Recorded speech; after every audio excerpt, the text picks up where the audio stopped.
നമസ്കാരം. NCTV വാർത്തകളിലേക്ക് സ്വാഗതം. ഞാൻ ആൻഡോ കല്ലേരി. ആദ്യം പ്രധാന വാർത്തകൾ. വെള്ളിക്കുളങ്ങര അമ്പനോളിയിൽ കാട്ടാനയിറങ്ങി വീട്ടുമുറ്റത്തെ വാഴകൃഷി നശിപ്പിച്ചു. പുതുക്കാട് മണ്ഡലത്തിലെ വിവിധ പ്രദേശങ്ങളിലെ വന്യജീവി മനുഷ്യ സംഘടനകൾ ഒഴിവാക്കുന്നതിനുള്ള നടപടികൾ സംബന്ധിച്ച് ജനപ്രതിനിധികളുടെയും ഉദ്യോഗസ്ഥരുടെയും യോഗം സംഘടിപ്പിച്ചു. അമ്പല്ലൂരിൽ നിയന്ത്രണം വിട്ട ഓട്ടോറിക്ഷ സർവീസ് റോഡിൽ നിർമ്മാണം നടക്കുന്ന കലുങ്കിലേക്ക് ഇടിച്ചു കയറി യാത്രക്കാരായ 2 സ്ത്രീകൾക്ക് പരിക്ക്. അമ്പല്ലൂർ ദേശീയപാതയിൽ അടിപ്പാത നിർമ്മാണം പുരോഗമിക്കുമ്പോൾ സർവീസ് റോഡുകളിലൂടെയുള്ള യാത്ര പ്രയാസമാകുന്നു. റോഡ് തകർന്ന് രൂപപ്പെട്ട കുഴികൾ അപകട ഭീഷണിയാകുന്നു.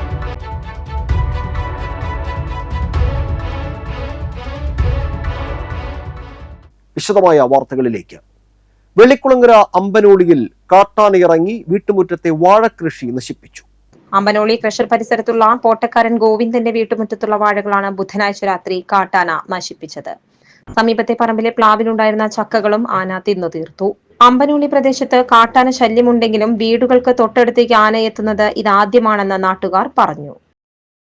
ഇവിടെ ആനയുടെ ശല്യം കൊണ്ട് ഇവിടെ കിടക്കാൻ പറ്റുന്നില്ല. എൻ്റെ വീടിൻ്റെ മുറ്റത്ത് വന്നിട്ടാണ് ഇന്നലെ ആന വന്ന് വാഴകളൊക്കെ നശിപ്പിച്ചിരിക്കും. അടുത്തുള്ള പറമ്പിലും വന്ന് ആന വാഴ നശിപ്പിച്ചിട്ടുണ്ട്. ആനയും പുലിയും പന്നിയും എല്ലാ മൃഗങ്ങളും വരുന്നുണ്ട്. ഇതിനൊരു പരിഹാരം എന്താണെന്ന് വെച്ചാൽ ഇതിൻ്റെ അധികാരികൾ കാണണം. പുതുക്കാട് മണ്ഡലത്തിലെ വിവിധ പ്രദേശങ്ങളിലെ വന്യജീവി മനുഷ്യ സംഘടനകൾ ഒഴിവാക്കുന്നതിനുള്ള നടപടികൾ സംബന്ധിച്ച് ജനപ്രതിനിധികളുടെയും ഉദ്യോഗസ്ഥരുടെയും യോഗം സംഘടിപ്പിച്ചു. KK രാമചന്ദ്രൻ MLA അധ്യക്ഷത വഹിച്ച യോഗത്തിൽ ബ്ലോക്ക് പഞ്ചായത്ത് പ്രസിഡന്റ് KM ചന്ദ്രൻ, പഞ്ചായത്ത് പ്രസിഡന്റുമാരായ കലാപ്രിയ സുരേഷ്, അശ്വതി വിബി, ബ്ലോക്ക് പഞ്ചായത്ത് സ്ഥിരം സമിതി അധ്യക്ഷൻ EK Sadasivan, Kodakara block panchayat secretary KC Jineesh, Chalakudy DFO R Venkateshwar, Palappilly Vellikulangara forest range ഓഫീസർമാർ തുടങ്ങിയ വനവകുപ്പ് ഉദ്യോഗസ്ഥർ, പ്ലാന്റേഷൻ കമ്പനി പ്രതിനിധികൾ തുടങ്ങിയവർ യോഗത്തിൽ പങ്കെടുത്തു. നബാർഡ് ധനസഹായത്തോടെയുള്ള വന്യജീവി ആക്രമണം തടയുന്നതിനുള്ള പ്രവർത്തികൾക്കുള്ള വിശദമായ എസ്റ്റിമേറ്റ് ഉടൻ സമർപ്പിക്കും. ഇതിനായി ഏജൻസിയെ നിശ്ചയിച്ചു. ഗ്രാമപഞ്ചായത്തുകൾ തൊഴിലുറപ്പ് പദ്ധതിയിൽ ഉൾപ്പെടുത്തി മഴക്കുഴികളുടെ നിർമ്മാണം നടത്തും. ഇതിനായി അഡീഷണൽ ആക്ഷൻ പ്ലാൻ തയ്യാറാക്കി ഉടൻ സമർപ്പിക്കും. തൊഴിലുറപ്പ് തൊഴിലാളികളുടെ സഹായത്തോടെ വനാന്തർഭാഗങ്ങളിൽ പുതിയ കുളങ്ങൾ കുഴിക്കുന്നതിനും നേരത്തെ ഉണ്ടായിരുന്ന കുളങ്ങൾ പുനർജീവിപ്പിക്കുന്നതിനും ആവശ്യമായ ഇടങ്ങളിൽ വെള്ളം തടഞ്ഞു നിർത്തി സംഭരിക്കുന്ന പ്രവർത്തികളും നടപ്പാക്കും. അനുവദനീയമായ വൃക്ഷത്തൈകൾ വെച്ചുപിടിപ്പിക്കും. നിർമ്മാണ പ്രവർത്തനങ്ങളിൽ പ്ലാന്റേഷൻ കമ്പനികളുടെ സഹായവും ലഭ്യമാക്കും. വനവകുപ്പിന്റെ മാർഗനിർദ്ദേശങ്ങൾക്കനുസരിച്ച് കൊടകര ബ്ലോക്ക് പഞ്ചായത്ത് സെക്രട്ടറി പ്രവർത്തികളുടെ മേൽനോട്ടം നിർവഹിക്കും. മാർച്ച് 18 തിരുവനന്തപുരത്ത് വനംവകുപ്പ് മന്ത്രിയുടെ ചേംബറിൽ നടത്തിയ ചർച്ചയുടെ തുടർ നടപടിയുടെ ഭാഗമായാണ് യോഗം ചേർന്നത്. അമ്പല്ലൂരിൽ നിയന്ത്രണം വിട്ട ഓട്ടോറിക്ഷ സർവീസ് റോഡിൽ നിർമ്മാണം നടക്കുന്ന കലുങ്കിലേക്ക് ഇടിച്ചു കയറി യാത്രക്കാരായ 2 സ്ത്രീകൾക്ക് പരിക്കേറ്റു. കൊടകര സ്വദേശികളായ അമ്മയ്ക്കും മകൾക്കുമാണ് പരിക്കേറ്റത്. ഇവരുടെ കൂടെയുണ്ടായിരുന്ന കുട്ടിയും ഓട്ടോ ഡ്രൈവറായ വെണ്ടൂർ സ്വദേശി മഞ്ഞളി ഷാജനും പരിക്കേൽക്കാതെ രക്ഷപ്പെട്ടു. കാലിന് പരിക്കേറ്റ യാത്രക്കാരെ തൃശൂരിലെ സ്വകാര്യ ആശുപത്രിയിൽ പ്രവേശിപ്പിച്ചു. വ്യാഴാഴ്ച രാവിലെ 11:30യോടെയായിരുന്നു അപകടം. അമ്പല്ലൂർ അടിപ്പാത നിർമ്മാണത്തിന്റെ ഭാഗമായി ദേശീയപാതയോരത്ത് അപകട സൂചനയ്ക്കായി വെച്ചിരുന്ന ഡിവൈഡറിലേക്കാണ് ഓട്ടോ ഇടിച്ചു കയറിയത്. നാട്ടുകാരാണ് രക്ഷാപ്രവർത്തനം നടത്തിയത്. അപകടത്തിൽ ഓട്ടോ ഭാഗികമായി തകർന്ന നിലയിലാണ്. അമ്പല്ലൂർ ദേശീയപാതയിൽ അടിപ്പാത നിർമ്മാണം പുരോഗമിക്കുമ്പോൾ സർവീസ് റോഡുകളിലൂടെയുള്ള യാത്ര പ്രയാസമാകുന്നു. റോഡ് തകർന്ന് രൂപപ്പെട്ട കുഴികൾ വാഹനങ്ങൾക്ക് അപകട ഭീഷണിയാവുകയാണ്. വീതി കുറഞ്ഞ സർവീസ് റോഡിൽ വലിയ കുഴികൾ രൂപപ്പെട്ടതോടെ ഗതാഗതം സ്തംഭിക്കുന്നത് പതിവാണ്. താൽക്കാലിക ഗതാഗത സൗകര്യമെന്ന നിലയിലാണ് സർവീസ് റോഡിലൂടെ അന്തർ സംസ്ഥാന വാഹനങ്ങളടക്കം ദീർഘദൂര വാഹനങ്ങളും അടിയന്തര ആവശ്യങ്ങൾക്കുള്ള ആംബുലൻസുകളും കടന്നു പോകുന്നത്. ഇരുചക്ര വാഹനങ്ങളുടെയും ഇതര വാഹനങ്ങളുടെയും തിരക്കും റോഡിൽ സദാസമയമുണ്ട്. ഒരു വാഹനത്തിന് മാത്രം കടന്നു പോകാൻ സൗകര്യമുള്ള ഈ റോഡിൽ കുഴികൾ നിറഞ്ഞതോടെ ദുരിതയാത്രയാണ് നിലവിലുള്ളത്. മഴ പെയ്താൽ കുഴിയിൽ ചെളിവെള്ളം നിറഞ്ഞ് വാഹനങ്ങൾ അപകടത്തിൽപ്പെടുന്ന അവസ്ഥയുണ്ട്. കുഴിയിലൂടെ വാഹനങ്ങൾ കടന്നു പോകാനുള്ള പ്രയാസം കാരണം റോഡിലാകെ ഗതാഗതം സ്തംഭിക്കുന്ന അവസ്ഥയാണ്. ഗതാഗതക്കുരുക്കേറുമ്പോൾ ഇരുചക്ര വാഹനങ്ങൾ സർവീസ് റോഡിനോട് ചേർന്ന് ഡ്രൈനേജിന് മുകളിലൂടെ അതിസാഹസികമായാണ് സഞ്ചരിക്കുന്നത്. ഇത് വലിയ അപകടത്തിന് കാരണമായേക്കും. താൽക്കാലിക അറ്റകുറ്റപ്പണികളെങ്കിലും നടത്തി റോഡിലൂടെ അപകടമില്ലാതെ സഞ്ചരിക്കാൻ സൗകര്യമൊരുക്കണമെന്നാണ് വാഹനയാത്രികരുടെ ആവശ്യം. അതേസമയം കാലാവസ്ഥ അനുകൂലമായാൽ 2 ആഴ്ചയ്ക്കകം അടിപ്പാതയുടെ നിർമ്മാണം ഏറെക്കുറെ പൂർണ്ണമാകുമെന്നാണ് കരാറുകാർ പറയുന്നത്. അടിപ്പാത നിർമ്മാണം പുരോഗമിക്കുന്ന ആമ്പല്ലൂർ ദേശീയപാതയിൽ നിലവിൽ ഇടതടവില്ലാതെ 100 കണക്കിന് വാഹനങ്ങൾ സഞ്ചരിക്കുന്നത് തകർന്ന് തരിപ്പണമായ ഈ സർവീസ് റോഡിലൂടെയാണ്. വലിയ ഗർത്തങ്ങളിൽ ചാടി ബഹുചക്ര വാഹനങ്ങളടക്കം യാത്ര തുടരുമ്പോൾ അത് രൂക്ഷമായ ഗതാഗത കുരുക്കിനും കാരണമാകുന്നുണ്ട്. താൽക്കാലിക അറ്റകുറ്റപ്പണികളെങ്കിലും നടത്തി ഈ റോഡ് സഞ്ചാരയോഗ്യമാക്കണമെന്നാണ് നാട്ടുകാരുടെ ആവശ്യം. ക്യാമറമാൻ നന്ദുവിനൊപ്പം ആൻഡോ കല്ലേരി, NCTV ന്യൂസ്, പുതുക്കാട്. വട്ടനാത്രയിൽ കായാമ്പൂ പൂവിട്ടത് മനം മയക്കുന്ന കാഴ്ചയായി. അപൂർവമായി മാത്രമാണ് കായാമ്പൂ പുഷ്പിക്കാറുള്ളത്. റിട്ടയേർഡ് അധ്യാപിക വട്ടനാത്ര മഞ്ഞളി ബേബി തോമസിന്റെ വീട്ടുപറമ്പിലാണ് കായാമ്പൂ ചെടി പൂവിട്ടത്. ശ്യാമവർണ്ണം വിതറുകയാണ് വട്ടനാത്രയിലെ ബേബി ടീച്ചറിന്റെ വീട്ടുപറമ്പിലെ കായാമ്പൂ കാഴ്ച. പൂത്താൽ അടിമുടി നീലവർണ്ണം അണിയുന്നു എന്നത് ഈ ചെടിയുടെ മാത്രം പ്രത്യേകതയാണ്. പറമ്പിൽ സ്വാഭാവികമായി ഉണ്ടായതെന്നും വച്ചുപിടിപ്പിച്ചതല്ലെന്നും വീട്ടുകാർ പറയുന്നു. ഈ ചെടി ഇവിടെ ഉണ്ടാവാൻ തുടങ്ങിയിട്ട് കാലം കുറച്ചായി. കായാമ്പൂ ആണെന്ന് അറിയണ്ടായിരുന്നില്ല. ചെടി എന്ന് വെച്ചാൽ ഏകദേശം 5 അടി ഉയരൊക്കെ ഉള്ളൂ. പക്ഷേ പൂവുണ്ടായപ്പോഴാണ് ഇത് കായാമ്പൂ ആണെന്നുള്ളത് ഗൂഗിളിൽ സെർച്ച് ചെയ്തപ്പോൾ കണ്ടത്. ഇതുവരെ ഇത് കണ്ടിട്ടില്ല, ആദ്യമായിട്ടാണ് കാണുന്നത്. ശ്രീകൃഷ്ണന്റെ നിറമാണ്, കാണാൻ വളരെ മനോഹരമായ പൂവാണ്. കണ്ണിന് കുളിർമ നൽകുന്ന ഒരു കാഴ്ച തന്നെയാണ്. ആദ്യം ഇത് എന്ത് ചെടിയാണെന്ന് തിരിച്ചറിഞ്ഞില്ലെന്നും പിന്നീട് ഗൂഗിളിൽ തിരഞ്ഞു നോക്കിയപ്പോഴാണ് കായാമ്പൂവാണെന്ന് മനസ്സിലായതെന്നും കുടുംബം പറയുന്നു. ഞാൻ ജനിച്ചിട്ട് ഇപ്പൊ 36 വർഷം കഴിഞ്ഞിട്ടുണ്ട്. എൻ്റെ വീട്ടിൽ ആദ്യമായിട്ടാണ് ഇങ്ങനൊരു പൂവ് മനോഹരമായിട്ട് നിൽക്കുന്നത് കാണുന്നത്. ഈ ഒരു പൂവിന്റെ പ്രത്യേകത ഗൂഗിളിൽ നോക്കിയപ്പോഴാണ് മനസ്സിലായത്. ഇത് കായാമ്പൂ എന്ന് പറയുന്ന ഒരു സസ്യമാണ്. ഇതിനെപ്പറ്റി കേട്ടറിവ് മാത്രമേ എനിക്കുള്ളൂ. ഒരുപാട് വർഷങ്ങളായിട്ട് പണ്ടത്തെ തലമുറയിൽ ഇങ്ങനെ ഈ ഒരു സസ്യത്തെ പറ്റി ഒരുപാട് കാര്യങ്ങളൊക്കെ കേട്ടിട്ടുണ്ട്. പിന്നെ ഒരുപാട് ആളുകൾ പറഞ്ഞു കേട്ടിട്ടുള്ളതും അതുപോലെ തന്നെ അറിവുകൾ ഗൂഗിളിൽ നോക്കിയപ്പോൾ മനസ്സിലാക്കാൻ പറ്റിയത് യൗവനം നിലനിർത്താനായിട്ട് നമ്പർ 1 ഔഷധം ആയിട്ടുള്ള ഒരു സസ്യമാണെന്നാണ് കേട്ടത്. എന്തായാലും എൻ്റെ വീട്ടിൽ തന്നെ ഈ ഒരു സസ്യം നേരിട്ട് കാണാൻ സാധിച്ചിൽ അതിയായ സന്തോഷമുണ്ട്. ഇതൊക്കെയാണ് നമ്മുടെ ഈ കായാമ്പൂവിന്റെ വിശേഷങ്ങൾ. Okay, thank you. April May മാസങ്ങളിലാണ് കായാമ്പൂ പൂവിടുന്നത്. കായാമ്പൂ നൈസർഗികമായി വളർന്നു വന്ന കുന്നുകൾ ഇല്ലാതായതോടെ വംശനാശ ഭീഷണിയിലാണ്. കായാമ്പൂ പൂക്കുന്നത് പുണ്യമാണെന്ന് കരുതിയ ഒരു തലമുറയുണ്ടായിരുന്നു. നല്ല കരുത്തുള്ള കായാമ്പൂ മണ്ണൊലിപ്പ് തടയാനും വെച്ചുപിടിപ്പിച്ചിരുന്നു. മനോഹരമായ നീലവർണ്ണത്തിലുള്ള പൂക്കൾ തണ്ടിനോട് പറ്റിപ്പിടിച്ച രീതിയിലാണ് കാണപ്പെടുന്നത്. കായാമ്പൂ ഏറ്റവും കൂടുതൽ മനസ്സിൽ പതിഞ്ഞിരിക്കുന്നത് ചലച്ചിത്ര ഗാനങ്ങളിലൂടെയും കവിതകളിലൂടെയുമാണ്. 10 അടിയോളം ഉയരം വെക്കുന്ന കായാമ്പൂ ചെടി പ്രധാന ഔഷധ സസ്യങ്ങളിലൊന്നാണ്. കായാവ്, അഞ്ജനം, കനലി, കാശാവ് എന്നീ പേരുകളിലും ഈ ചെറുസസ്യം അറിയപ്പെടുന്നു.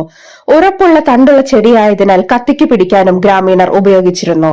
കായാമ്പൂവിന്റെ വേരുകളും ഇലകളും ഔഷധമായി ഉപയോഗിക്കുമ്പോൾ കട്ടിയുള്ള തണ്ടുകൾ ചെണ്ടക്കോലായും ഊന്നുവടിയായും ഉപയോഗിക്കുന്നു. തണ്ടിൽ പൂക്കുന്ന പൂവിന് നേരിയ സുഗന്ധവുമുണ്ട്. കായാമ്പൂ ചെടി പൂത്തുലഞ്ഞ കാഴ്ച കാണാനും ചിത്രമെടുക്കുവാനുമായി ബേബി തോമസിന്റെ വീട്ടിൽ സന്ദർശക പ്രവാഹമാണ്. അളകപ്പനഗർ ഗ്രാമപഞ്ചായത്തിലെ 5ാം വാർഡ് ശുചിത്വ വാർഡായി പ്രഖ്യാപിച്ചു. Kodakara block panchayat president KM ചന്ദ്രൻ ഉദ്ഘാടനം നിർവഹിച്ചു. പഞ്ചായത്ത് വൈസ് പ്രസിഡന്റ് ഭാഗ്യവതി ചന്ദ്രൻ അധ്യക്ഷത വഹിച്ചു. PP Francis സന്നിഹിതനായിരുന്നു. പുതുക്കാട് ആസ്പത്രി ഞാൻ ബ്ലോക്ക് പഞ്ചായത്തിൻ്റെ കീഴിലുള്ളത് ഈ പ്രൈമറി ഹെൽത്ത് സെൻ്റർ ഗ്രാമപഞ്ചായത്തിൻ്റെ കീഴിലുള്ള സ്ഥാപനമാണ്. ബ്ലോക്ക് പഞ്ചായത്തിൻ്റെ കീഴിലുള്ള സ്ഥാപനമാണ് പുതുക്കാട് ആസ്പത്രി. ഇപ്പോൾ ഡയാലിസിസ് അടക്കം അതെ 30 പേരെ ഒരു ദിവസം ഡയാലിസിസ് ചെയ്യാവുന്ന 9 ഡോക്ടർമാരും അടക്കമുള്ള 100 കണക്കിന് ജീവനക്കാരുണ്ട്. 50 രൂപ നമ്മൾ അടച്ചിരിക്കുന്നതാണ് ഗവൺമെന്റ് ഉത്തരവ് വന്നിരിക്കുന്നത്. അപ്പൊ ഇതെല്ലാം നടപ്പിലാക്കി എന്തായാലും അളകപ്പനഗർ പഞ്ചായത്ത് ഇപ്പൊ നമ്മൾ ഹരിതകർമ്മസേനയും കുടുംബശ്രീയും തൊഴിലുറപ്പ് നമ്മുടെ വാർഡിൽ നിന്ന് നല്ലൊരു പ്രാതിനിധ്യം നമ്മുടെ തൊഴിലുറപ്പിന്റെ ആളുകള്. മാലിന്യമുക്ത നവകേരളത്തിന്റെ ഭാഗമായി മറ്റത്തൂർ പഞ്ചായത്തിലെ മാങ്കുറ്റിപ്പാടം വാർഡ് വികസന സമിതിയുടെ നേതൃത്വത്തിൽ റാലിയും പൊതുയോഗവും സംഘടിപ്പിച്ചു. പഞ്ചായത്ത് അംഗം ശിവരാമൻ പോതിയിൽ മാലിന്യമുക്ത വാർഡ് പ്രഖ്യാപനം നടത്തി. ജോണി ഓണപ്പറമ്പിൽ അധ്യക്ഷത വഹിച്ചു. മുൻ പഞ്ചായത്ത് അംഗം ബീന നന്ദകുമാർ ചക്കമല്ലിശ്ശേരി, ആശാ വർക്കർ ബീന സുരേഷ് എന്നിവർ സംസാരിച്ചു. 2009 വിദ്യാഭ്യാസ അവകാശ നിയമം അനുസരിച്ച് 1ാം ക്ലാസ് പ്രവേശനത്തിന് കുട്ടികൾക്ക് പരീക്ഷ നടത്തുകയോ ക്യാപിറ്റേഷൻ ഫീസ് വാങ്ങുകയോ ചെയ്യുന്നത് ശിക്ഷാർഹമായ കുറ്റമാണെന്ന് വിദ്യാഭ്യാസ മന്ത്രി വി ശിവൻകുട്ടി. നിയമത്തിലെ സെക്ഷൻ 13(1)(a)(b) ക്ലോസുകൾ ഈ കാര്യങ്ങൾ വിശദീകരിച്ചിട്ടുണ്ട്. എന്നാൽ നിയമം കാറ്റിൽ പറത്തി ചില വിദ്യാലയങ്ങൾ ഇത് തുടരുന്നതായി ശ്രദ്ധയിൽപ്പെട്ടിട്ടുണ്ടെന്നും പരാതി ലഭിച്ചാൽ അത്തരം സ്ഥാപനങ്ങൾക്കെതിരെ നടപടി സ്വീകരിക്കുമെന്നും മന്ത്രി പറഞ്ഞു. 1ാം ക്ലാസ് പ്രവേശനത്തിനുള്ള പ്രായം 6 വയസ്സാക്കി ഉയർത്താൻ കഴിയണമെന്നും മന്ത്രി പറഞ്ഞു. ഔപചാരിക വിദ്യാഭ്യാസത്തിനായുള്ള സ്കൂൾ പ്രവേശന പ്രായം കേരളത്തിൽ 5 വയസ്സാണ് ഇപ്പോൾ. എന്നാൽ ഔപചാരിക വിദ്യാഭ്യാസത്തിനായി കുട്ടികൾ സജ്ജമാകുന്നത് 6 വയസ്സിന് ശേഷമാണെന്നാണ് ശാസ്ത്രീയ പഠനങ്ങളും മറ്റും നിർദ്ദേശിക്കുന്നത്. അതുകൊണ്ടാണ് വികസിത രാജ്യങ്ങളെല്ലാം ഔപചാരിക വിദ്യാഭ്യാസ പ്രവേശന പ്രായം 6 വയസ്സോ അതിനു മുകളിലോ ആക്കുന്നത്. പക്ഷേ കേരളീയ സമൂഹം എത്രയോ കാലങ്ങളായി കുട്ടികളെ 5 വയസ്സിലാണ് 1ാം ക്ലാസ്സിൽ ചേർക്കുന്നത്. എന്നിരുന്നാലും വലിയൊരു വിഭാഗം കുട്ടികളെ ഇപ്പോൾ 6ാം വയസ്സിൽ സ്കൂളിൽ ചേർക്കുന്ന അവസ്ഥ നിലവിലുണ്ട്. ഏതാണ്ട് 50% കുട്ടികൾ നിലവിൽ 6 വയസ്സിന് ശേഷമാണ് സ്കൂളിൽ എത്തുന്നതെന്നും ഇത് പ്രോത്സാഹിപ്പിക്കപ്പെടേണ്ടതുണ്ടെന്നും മന്ത്രി പറഞ്ഞു. 2026-27 അക്കാദമിക വർഷം മുതൽ 1ാം ക്ലാസ് പ്രവേശന പ്രായം 6 വയസ്സാക്കി മാറ്റാൻ കഴിയണമെന്നും മന്ത്രി പറഞ്ഞു. പുതുക്കാട് പോസ്റ്റ് ഓഫീസിന് സമീപം ദേശീയപാതയിൽ നിർത്തിയിട്ട കണ്ടെയ്നർ ലോറിക്ക് പുറകിൽ മിനി ടെമ്പോ ഇടിച്ച് 2 പേർക്ക് പരിക്കേറ്റു. ടെമ്പോയിലെ ഡ്രൈവർക്കും ക്ലീനർക്കുമാണ് പരിക്കേറ്റത്. ഇവരെ തൃശൂരിലെ സ്വകാര്യ ആശുപത്രിയിൽ പ്രവേശിപ്പിച്ചു. വ്യാഴാഴ്ച പുലർച്ചെ 3:30 അപകടം. ദേശീയപാതയിൽ അശ്രദ്ധമായി നിർത്തിയിട്ട കണ്ടെയ്നർ ലോറിയിലാണ് തൃശൂർ ഭാഗത്തേക്ക് പോയിരുന്ന ടെമ്പോ ഇടിച്ചത്. ഇടിയുടെ ആഘാതത്തിൽ ടെമ്പോയിൽ കുടുങ്ങിയവരെ ഫയർഫോഴ്സ് എത്തി വാഹനം വെട്ടിപ്പൊളിച്ചാണ് പുറത്തെടുത്തത്. ദേശീയപാതയും സർവീസ് റോഡുകളും കയ്യേറി കണ്ടെയ്നർ ലോറികളും ടോറസുകളും നിർത്തിയിടുന്നത് മൂലമുണ്ടാകുന്ന അപകടങ്ങൾ പതിവായിട്ടും അധികൃതർ നടപടിയെടുക്കുന്നില്ലെന്നാണ് ആക്ഷേപം. 3 മാസം മുൻപ് ഇതേ സ്ഥലത്ത് നിർത്തിയിട്ട ലോറിക്ക് പുറകിൽ ബൈക്കിടിച്ച് യുവാവ് മരിച്ചിരുന്നു. രാത്രിയും പകലൊന്നുമില്ലാതെ ദേശീയപാതയിൽ ഭാരവാഹനങ്ങൾ പാർക്ക് ചെയ്യുന്നത് തടയാൻ പോലീസും മോട്ടോർ വാഹന വകുപ്പും ഇടപെടണമെന്നാണ് നാട്ടുകാരുടെ ആക്ഷേപം. ആശാവർക്കർമാരുടെ സമരം ഒത്തുതീർപ്പിലാക്കുക, അംഗൻവാടി ജീവനക്കാർക്ക് വേതന വർധനവ് നടപ്പിലാക്കുക എന്നീ ആവശ്യങ്ങൾ ഉന്നയിച്ച അളഗപ്പനഗർ മണ്ഡലം കമ്മിറ്റിയുടെ ആഭിമുഖ്യത്തിൽ പ്രതിഷേധ ധർണ നടത്തി. DCC general secretary Shobha Subin dharna ഉദ്ഘാടനം ചെയ്തു. മണ്ഡലം പ്രസിഡന്റ് ജിമ്മി മഞ്ഞളി അധ്യക്ഷത വഹിച്ചു. DCC general secretary K Gopalakrishnan മുഖ്യപ്രഭാഷണം നടത്തി. ബ്ലോക്ക് പ്രസിഡന്റ് അലക്സ് ചുക്കിരി, നേതാക്കളായ Antony Kuttookaran, K Rajeswari, Prinson Thayyalakkal, Sanal Manjali, Jayan Kuvakkadan, Sijo Punnakkara, K Radhakrishnan, O Vijayan, Manoj Kumar, Jose Chukkiri, Josy Johny, Haran Baby, Pinto Manjali എന്നിവർ സംസാരിച്ചു. പിന്നീട് വീണ ജോർജ് എന്താ ചെയ്യുന്നത്? സമര നേതാക്കളുമായി ചർച്ചയ്ക്ക് വിളിച്ചിട്ട് എന്താ പറഞ്ഞത്? ഒരു ആവശ്യം മാത്രം മുന്നിൽ നിർത്തിക്കൊണ്ട് മാറ്റി നിർത്തിക്കൊണ്ട് ബാക്കി ആവശ്യങ്ങളൊക്കെ അംഗീകരിക്കാതെ വന്നുകൊണ്ട് പറഞ്ഞപ്പോൾ എന്താ സമരക്കാർ ചെയ്തത്? സമരക്കാരുടെ മീഡിയ ചോദിച്ചപ്പോൾ പൊട്ടിക്കരഞ്ഞുകൊണ്ട് സംസാരിക്കേണ്ടി വന്നു. എന്നിട്ട് അവരോട് എന്താ പറഞ്ഞത്? നിങ്ങൾ കുറച്ചുപേർ മാത്രമല്ലേ സമരം നയിക്കുന്നത്? ഇരിങ്ങാലക്കുട സഹകരണ കാർഷിക ഗ്രാമവികസന ബാങ്കിന്റെ നവീകരിച്ച ആമ്പല്ലൂർ ബ്രാഞ്ചിന്റെ ഉദ്ഘാടനവും വായ്പാ മേളയും ഏപ്രിൽ 1 രാവിലെ 11 നടക്കും. സംസ്ഥാന സഹകരണ കാർഷിക ഗ്രാമവികസന bank president CK Shaji Mohan ഉദ്ഘാടനം ചെയ്യും. തിലകൻ പൊയ്യാറ അധ്യക്ഷത വഹിക്കും. അളഗപ്പനഗർ ഗ്രാമപഞ്ചായത്ത് പ്രസിഡന്റ് കെ രാജേശ്വരി അധ്യക്ഷത വഹിക്കും. ITU bank chairman MP Jackson വായ്പാ മേള ഉദ്ഘാടനം ചെയ്യും. ആമ്പല്ലൂർ കുണ്ടുകാവ് ദേവസ്വം തെക്കേ ഗോപുരം കോംപ്ലക്സിന് മുൻവശമാണ് ആമ്പല്ലൂർ ബ്രാഞ്ച് ആരംഭിക്കുന്നത്. മികവുകളിൽ നിന്ന് മികവുറ്റവയിലേക്ക് കുതിക്കുന്ന Kodakara Sahrudaya college of advanced studies UGCയുടെ അംഗീകാരത്തോടെ കാലിക്കറ്റ് സർവകലാശാല സ്വയംഭരണ പദവി അനുവദിച്ചു. ആദ്യ സൈക്കിളിൽ തന്നെ NAC A ഗ്രേഡ് നേടുകയും പാഠ്യേതര വിഷയങ്ങളിൽ യൂണിവേഴ്സിറ്റിയിൽ മികച്ച സ്ഥാനം നിലനിർത്തുകയും ചെയ്യുന്ന സഹൃദയയ്ക്ക് ഓട്ടോണമസ് അംഗീകാരം നേടുന്നതിലൂടെ മികവിന്റെ പാതയിൽ മികച്ച മുന്നേറ്റമാണ് നടത്തിയിരിക്കുന്നത്. അക്കാദമിക മേഖലയിൽ ഇനി സഹൃദയ ബൃഹത്തായ മാറ്റങ്ങൾക്ക് വേദിയാകും.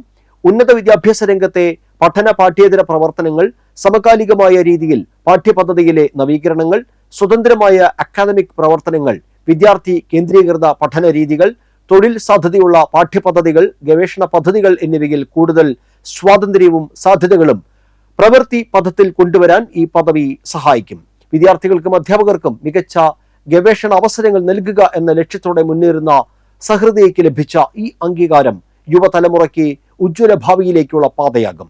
ഇരിങ്ങാലക്കുട രൂപത എഡ്യൂക്കേഷണൽ ട്രസ്റ്റിന്റെ കീഴിലുള്ള സഹൃദയ കാലിക്കറ്റ് സർവകലാശാലയിൽ ഉന്നത വിദ്യാഭ്യാസ രംഗത്തെ ഏറ്റവും മികച്ച സ്ഥാപനങ്ങളിൽ ഒന്നാണ്.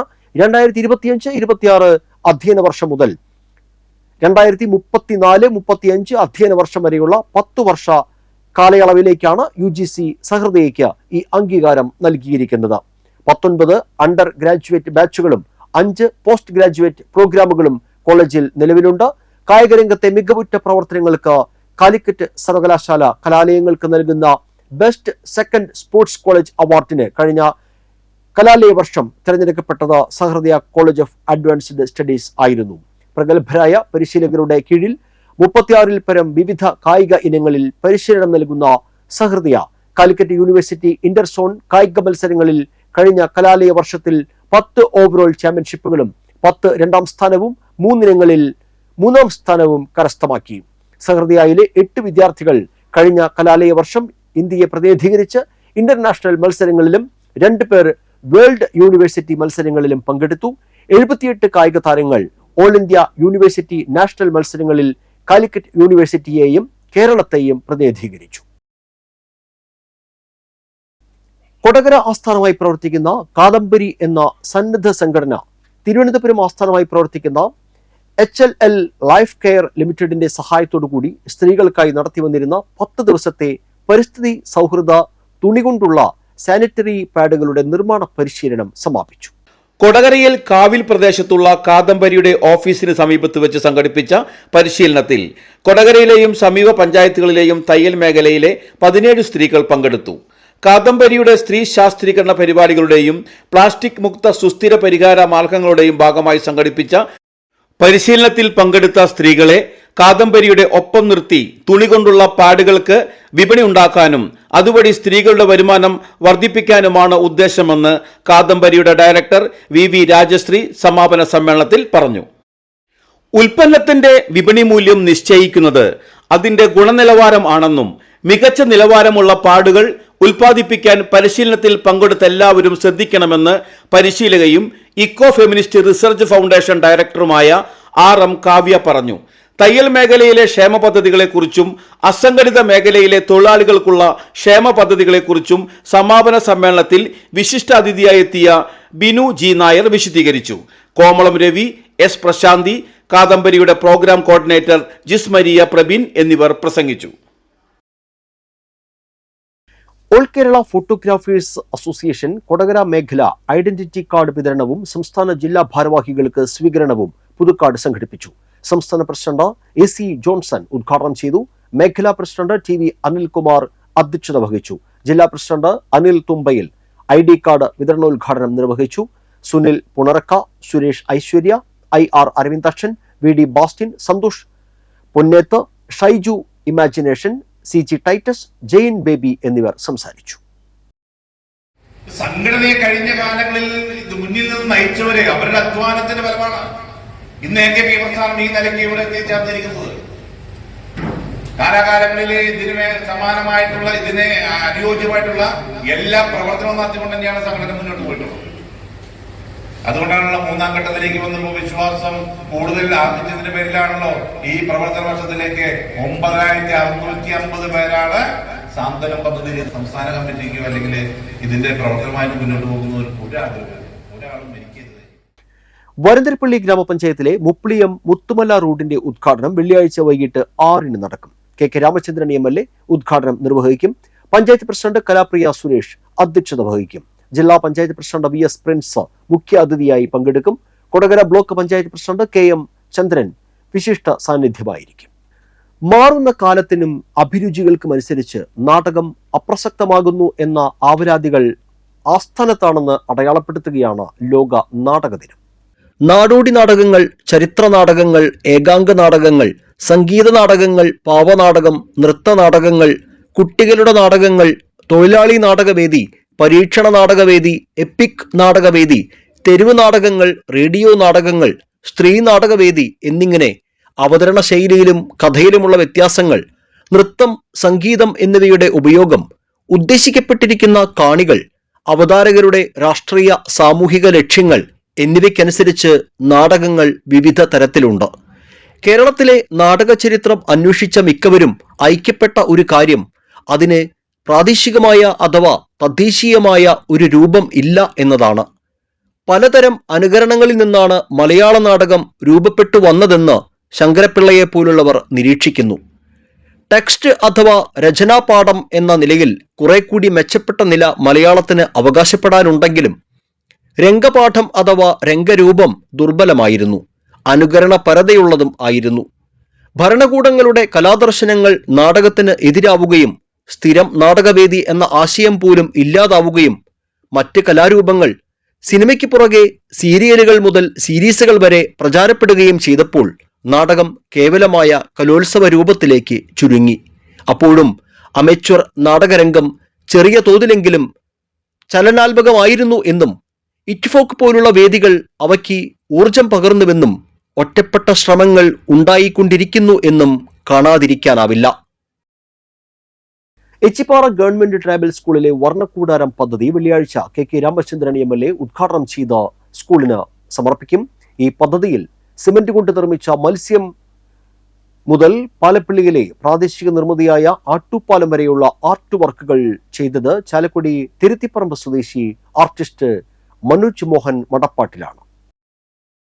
പൂക്കോട് ഭഗവതിക്കാവ് ക്ഷേത്രത്തിലെ പ്രതിഷ്ഠാ ദിനം തിങ്കളാഴ്ച ആഘോഷിക്കും. പുലർച്ചെ 5-ന് ഗണപതി ഹോമം, രാവിലെ 6 മുതൽ ശുദ്ധികലശം, ശ്രീഭൂതബലി തുടങ്ങിയ താന്ത്രിക ചടങ്ങുകൾ, രാവിലെ 9-ന് എഴുന്നള്ളിപ്പ്, ഉച്ചയ്ക്ക് 11:30-ന് പ്രസാദകൂട്ട്, വൈകിട്ട് 6:30-ന് ദീപാരാധന, നിറമാല, ചുറ്റുവിളക്ക്, തുടർന്ന് ഗുരുതി തർപ്പണം എന്നിവ ഉണ്ടായിരിക്കും. പറപ്പൂക്കര ഗ്രാമപഞ്ചായത്തിലെ വാർഡ് 13 മുത്രത്തിക്കരയിലെ 149 നമ്പർ അനുപല്ലവി അംഗൻവാടി കെട്ടിടത്തിന്റെ ഉദ്ഘാടനം വെള്ളിയാഴ്ച രാവിലെ 9:30-ന് നടക്കും. ജില്ലാ പഞ്ചായത്ത് വൈസ് പ്രസിഡന്റ് ലതാ ചന്ദ്രൻ ഉദ്ഘാടനം നിർവഹിക്കും. പഞ്ചായത്ത് പ്രസിഡന്റ് EK അനൂപ് അധ്യക്ഷത വഹിക്കും. ഇരിങ്ങാലക്കുട ബ്ലോക്ക് പഞ്ചായത്ത് പ്രസിഡന്റ് ലളിത ബാലൻ മുഖ്യാതിഥിയായി പങ്കെടുക്കും. ഇനി ഇന്നത്തെ കാലാവസ്ഥ.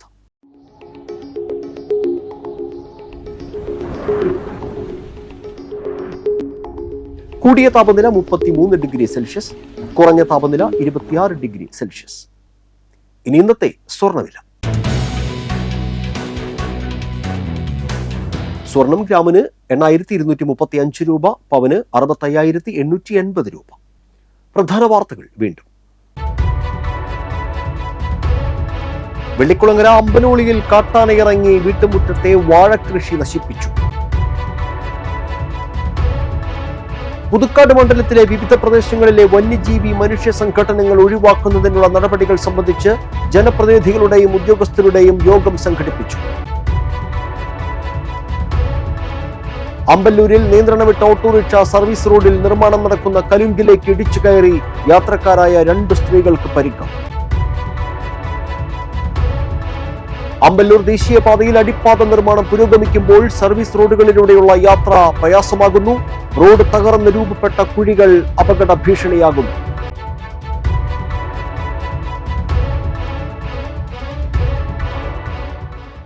ഇതോടെ ബുള്ളറ്റിൻ പൂർണ്ണമാകുന്നു. പുതുക്കാട് മേഖലയിലെ പ്രധാന സംഭവങ്ങളുടെ വാർത്താ ക്ലിപ്പുകളും ഡെയിലി ന്യൂസും NCTV ന്യൂസ് എന്ന യൂട്യൂബ് ചാനലിൽ ലഭ്യമാണ്.